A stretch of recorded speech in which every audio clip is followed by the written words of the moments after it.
On this episode of IT Unplugged, we sit down with Dustin and learn about his journey from IT intern to security analyst. At M2 Technology, we're on a mission to make IT accessible to everyone. Join us on our journey to demystify the ever-evolving world of business technology.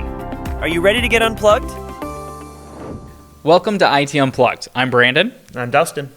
Dustin, happy to have you here. You work for Green Bay Packaging, and you have a really interesting kind of background on, maybe some people in school right now would be kind of interested to see how you actually went from an intern to a security analyst. So could you maybe walk us through a little bit of what it's like to be an intern at a company and then essentially end up working there? Yeah, absolutely, and thank you for having me on. I mean, at first, I started at NWTC in software development, and I was going to every business fair, every career fair I could, and trying to get time to speak to any recruiter that I could that was hiring for IT or just an internship in general, just to get my name out there as much as I could. And Green Bay Packaging, they had a data analytics intern spot open, and my degree was in software development, so not fully my forte, but I was like, I can do this. Yeah. And the next day that I met with the director, he was like, are you more software or more data analytics? And I'm like, well, software, but I can do it. Yeah. And I started as an app dev intern, software development, and I did that for about the first 6 months.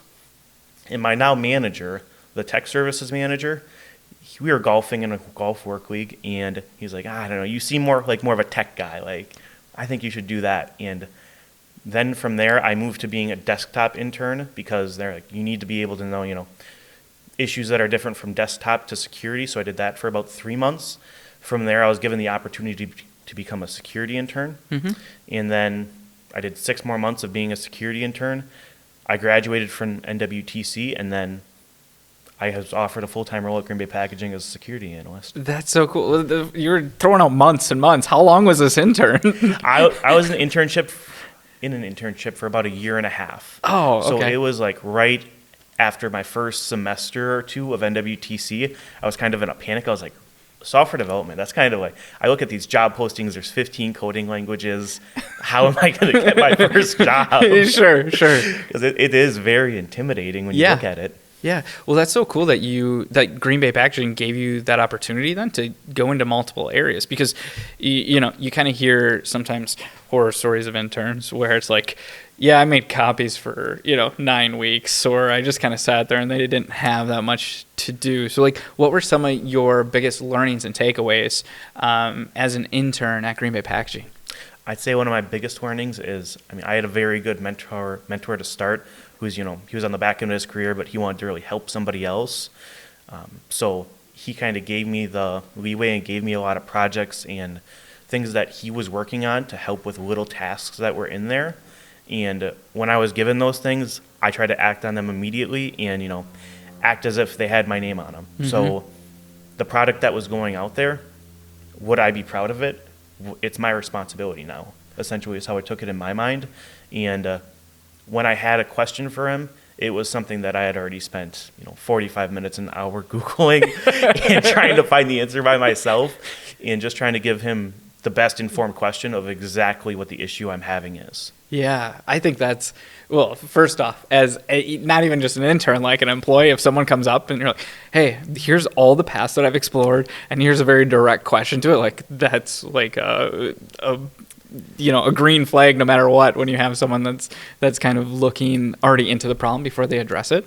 So it sounded like you were pretty busy though too, and like they were giving you things to do. Yes, absolutely. As if I said I needed more work, they had more work for me to do. And there were times where there was monotonous work where when I just started on the security team, they weren't going to hand over full access to all the tools.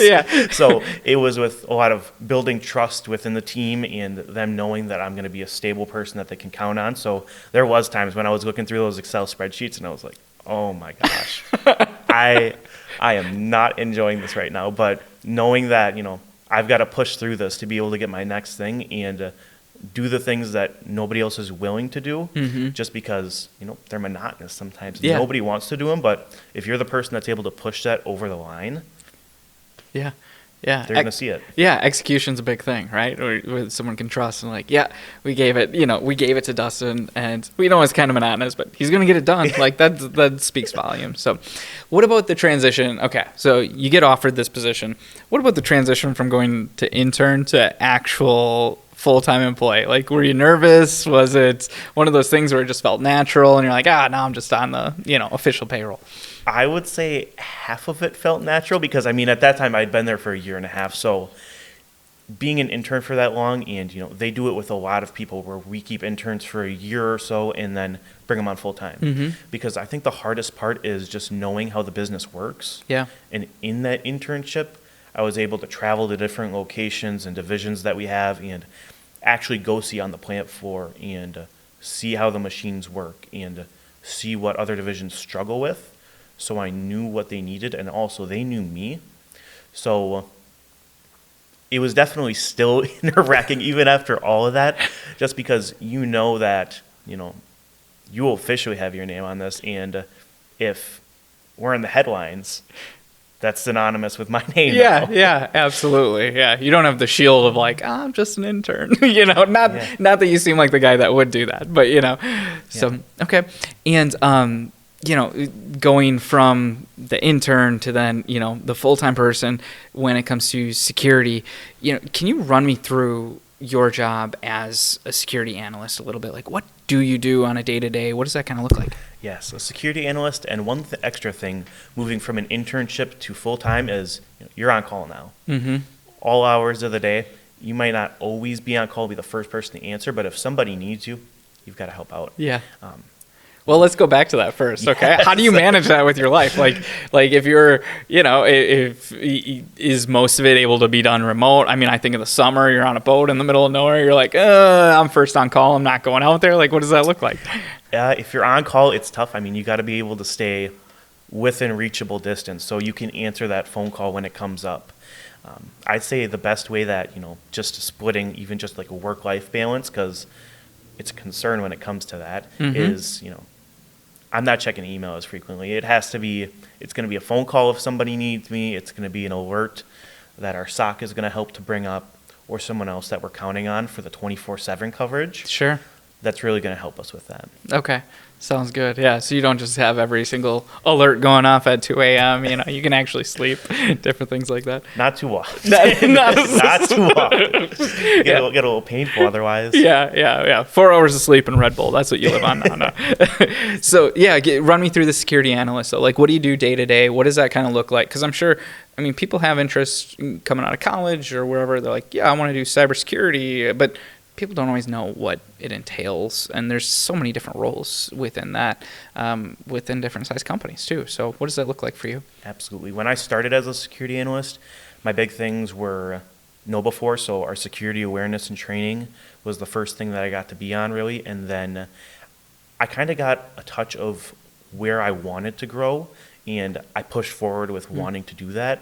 So a lot of things Microsoft, so identity security, identity and access management, endpoint security, email security, our SIM, the management with our SOC, and then also working in more now to cloud security as well, as we start to build out more and more, working in those areas.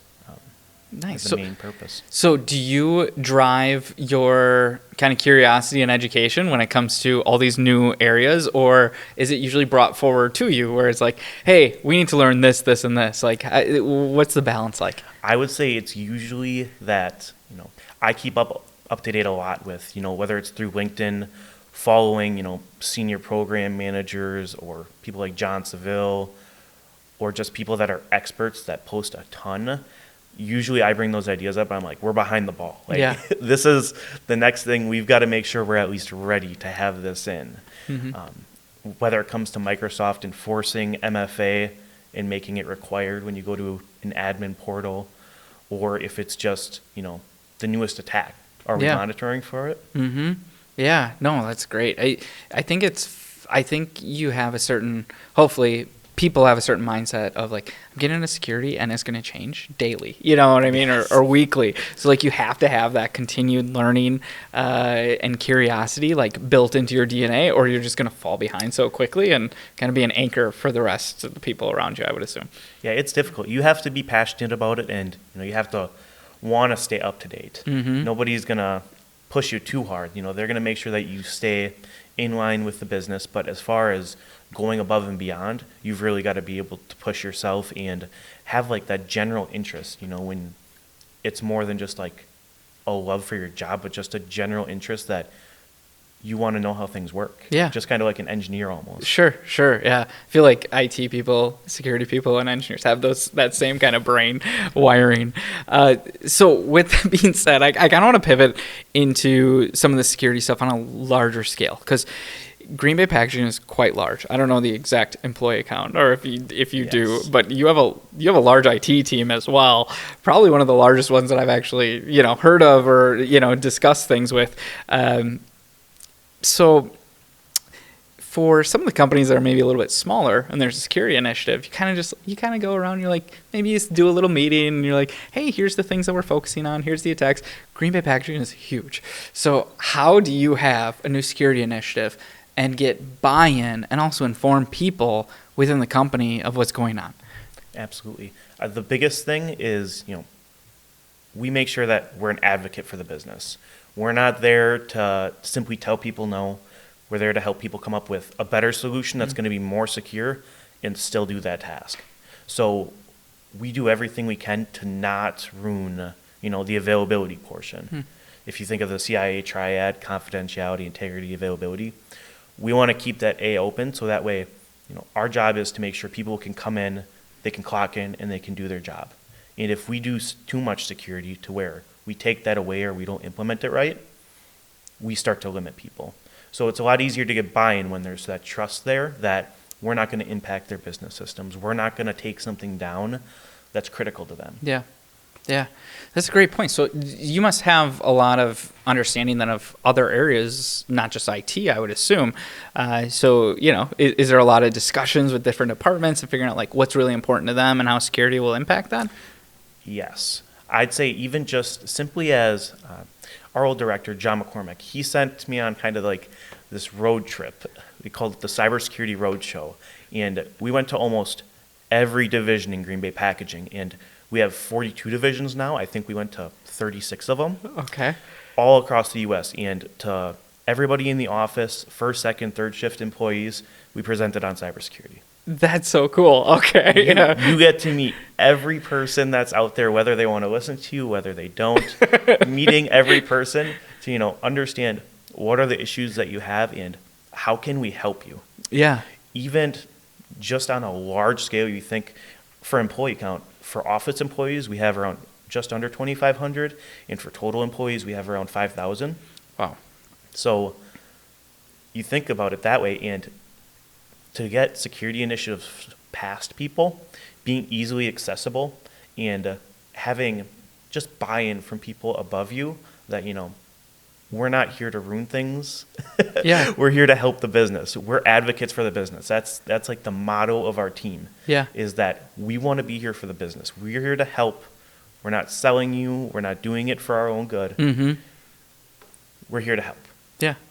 Yeah, it's like a facilitator of success while keeping everybody safe, right? Because you could, I'm sure, just, lock everything completely down, which I would assume there's probably some personalities that are like, nope, this is what we got to do. We got to lock it all down. But yeah, there's a balance, I think, when you're working with a company that has those goals. What a cool, what do you call it, cybersecurity world tour? The Cybersecurity Roadshow. Yeah. Roadshow, okay.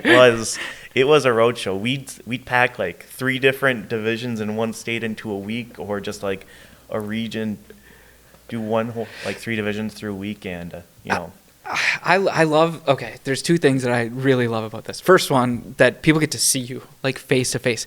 And that is such a big thing with IT, because so much can be done remote now, or just over, a meeting, whether it's Microsoft or an email even. But like people seeing you and that visibility makes such a huge difference. And then the other thing, it doesn't sound like it was just presenting. It sounds like it was a listening session as well, where it's, essentially they're your customers, right? Yes. So you're listening to them and saying, hey, what is it that you guys need from us? Yeah, that's how we treat like all of our interactions. These are our customers. Mm-hmm. As IT, we want to have a face for security that we're not just somebody that hides behind the screen and you don't actually know who we are, but we're here. Yeah. Don't worry. Yeah. We want you to know who we are, so when you have an issue, you know who to talk to, Mm-hmm. and things get reported quicker for that way. Yeah. If you think about an incident response or if an attack's happening, people know who to reach out to. Mm-hmm. It's not, well, I'll put a ticket in, then somebody on the support team gets a ticket, and then it gets bumped up, and then it goes to an engineer, and then it gets to you. It's immediate. Okay. Which there's pros and cons to that, Yeah. obviously. But no, having the face in front of people you can't replace it. Yeah, 100%. So I don't know if it's a full transition because I think some of that might kind of come up, but what's a misconception you think interns or maybe students have when it comes to working in security, like what they think their job might be like versus what it's actually like? I think the toughest part of it is, half of it, you're almost kind of sales. Yeah. You've got to show the business why this matters. In business terms, why does cybersecurity matter to me? Mm-hmm. Right?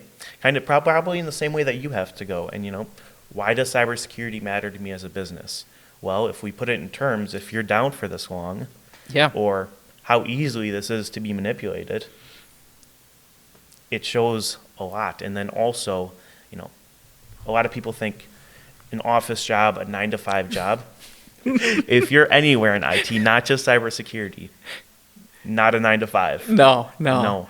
No matter what, no matter if you're on a team that makes reporting or if you're on the security team, if the business is running, your team kind of is still too. Yeah. I love that aspect too of like being part of sales or convincing because as a former teacher, I used to teach a lot of accounting, and a lot of the students that were going for accounting were like, I really like this because I'm just going to get to like crunch numbers and sit in a corner. They're kind of like introverts, antisocial sometimes. I'm like, and then I'd bring them to a CPA conference, and I'd be like, ask these people what they do all day. And they're like, oh, we sit in front of the C-suite and tell them like the story with the numbers, and we communicate with them and make suggestions. It's the same thing with IT, right? Yeah, absolutely. You're not, maybe there's a couple jobs, but you're usually interacting with people. Yeah, no matter what, you've got to be able to, you might be the smartest person in the room, but if you can't present the information in a way that other people can absorb it, it doesn't matter too much. Yeah. I mean, because the value of the information goes to nothing. Mm-hmm. Well, tell me about that a little bit. I'm sure you work with people with differing abilities when it comes to understanding IT. So how do you make it user-friendly? How do you make it something that they can understand? I just kind of use the who, what, when, where, why. Okay. So who's affected? I'm calling you. You're affected. What happened? In a sentence, can I say, there was a malicious URL that was clicked, Mm-hmm. or there was a malicious link that went to. What happened? What did we do? What's not going to be normal anymore on your account, on your computer? And then what are we going to do to get it back to normal? And when you talk about it like that, I could be talking about a super complex investigation that we're going on, an incident that, root cause isn't fully done yet. But to that person, I've explained all that they need to know. Exactly. Just simplified it and made it easy to digest so they know this is what happened, this is what's got to change. Yeah. Done and quick like that. As far as when you go to managers or other people, I pass my information through different people on my team, different people in IT. I'll pass it through my manager as a quick little run through, just like, Sure. does this look relevant to you? Point at what you don't understand, and I'll go more into that. Oh, I love that. Like 100%. I got an email the other day that just said like too many acronyms. Like that was the response. I did this whole thing and I'm like, this is pretty simple as to a potential customer. They're like, that's a lot of acronyms. Can you break this down? I'm like, I thought I did, but like you didn't. So that kind of passed by maybe someone else is such a great tip when it comes to effective communication towards other people. So. Yeah, absolutely. One of the things that we'll do is like imagine, would your mom understand this? Yeah. If you say no, you might think that you're thinking, oh, I got to dumb it down too much. No, you just have to be a little bit more creative on, telling the full story without all of the details every time. Mm-hmm. Because they don't need all the details. They need the story. Yeah. One of my favorite emails to see is one that comes across and it says, here's what I think, like, here's the absolute highlights right here. And then there's like a line underneath it. And it's like, if you're a nerd, just read all this. You know what I mean? It's like, this is for the IT people, or if you really want to get into the details, but like, here's the 2 to 3 things that you really need. Yes. I always kind of chuckle at those because I'm like, they want to get deeper into the explanation, but they've done a good job of saying like, exactly your who, what, where, when, why kind of thing as they kind of go forward. So, okay. Breaking it down, a vital skill.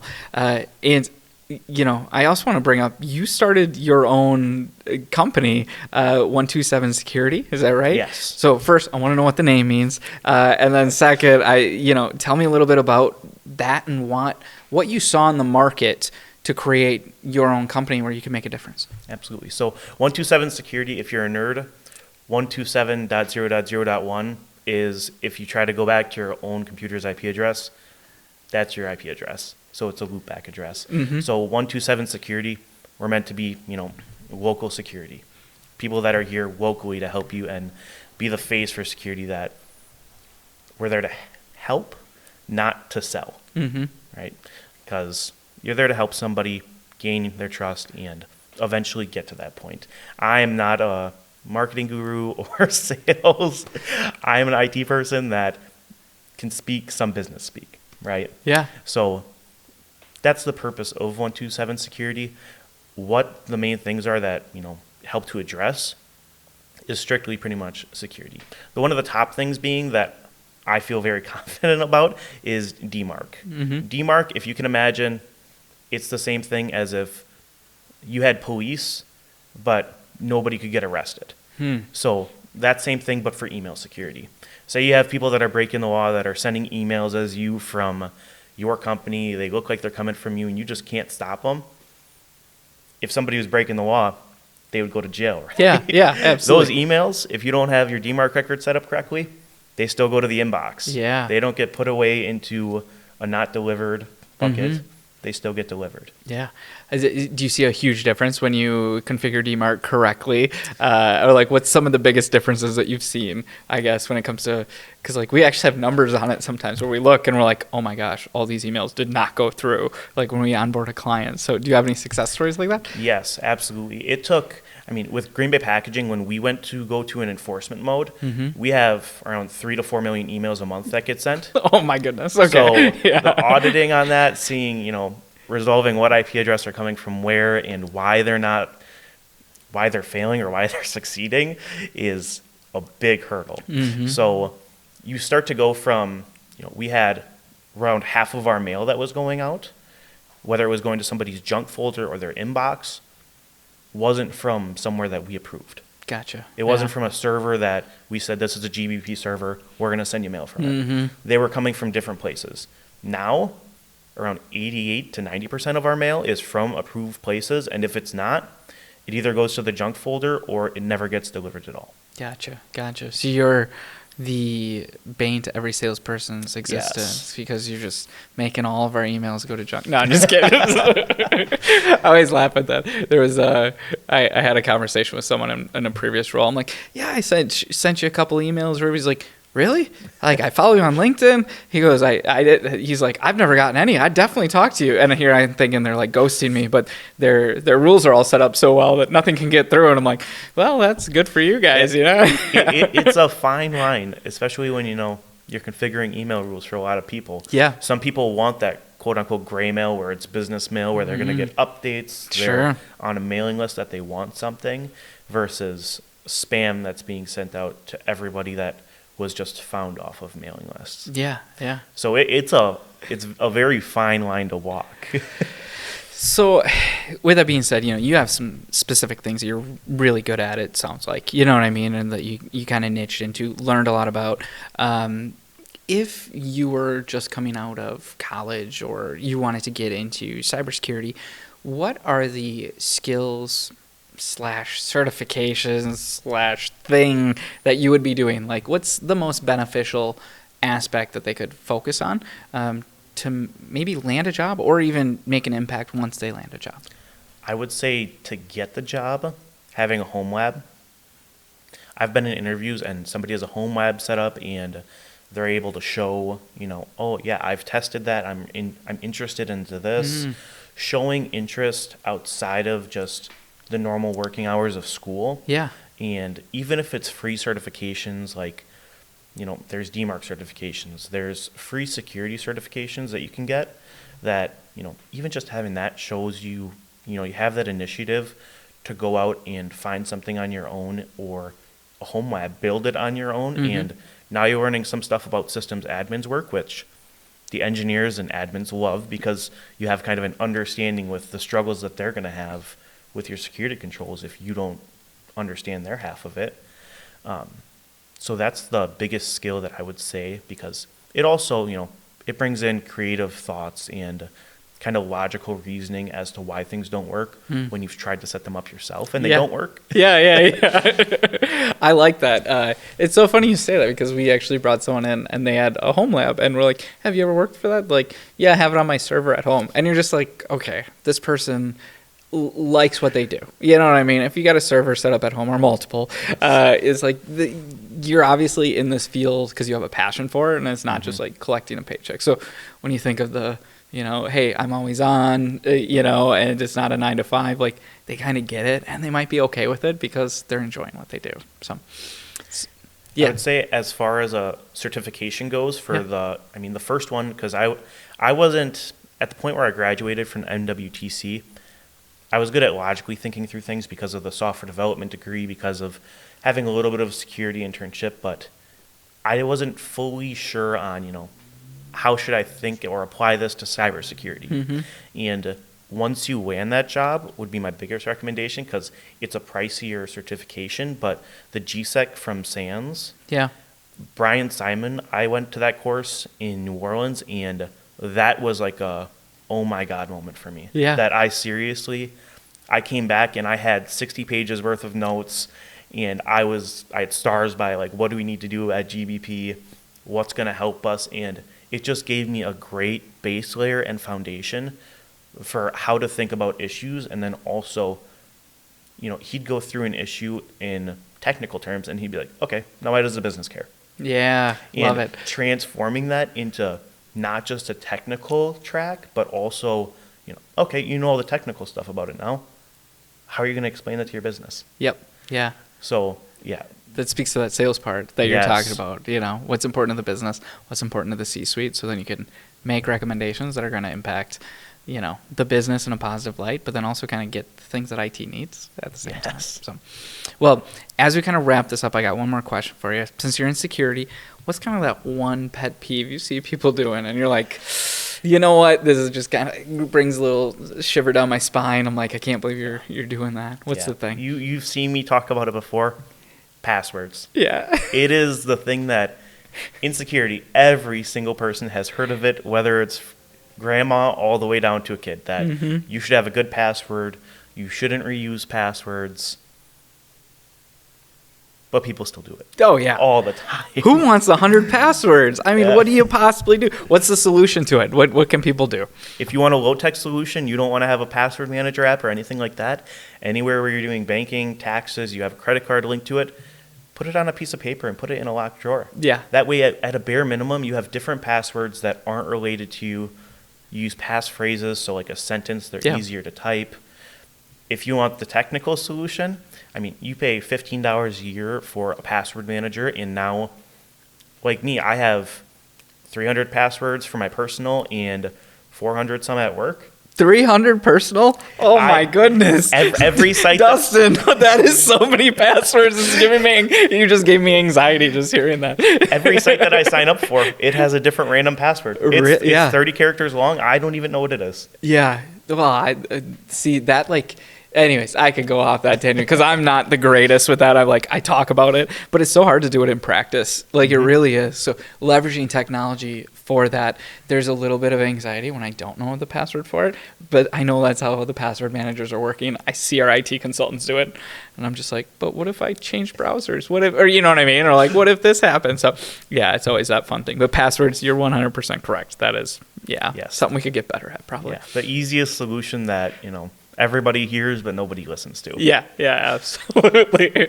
Well, Dustin, I appreciate you being here. It sounds like Green Bay Packaging has been a wonderful place from the intern all the way up to supporting you in your current role. And I'm excited to see what 127 Security kind of does in Northeast Wisconsin. Absolutely. Thank you. Thanks for having me on, and I appreciate it. Yeah, absolutely. And thanks so much for watching IT Unplugged. For everything cybersecurity, IT related, make sure you check out some of our other episodes. Hit that like button, subscribe, all those fun things. And we'll see you next time.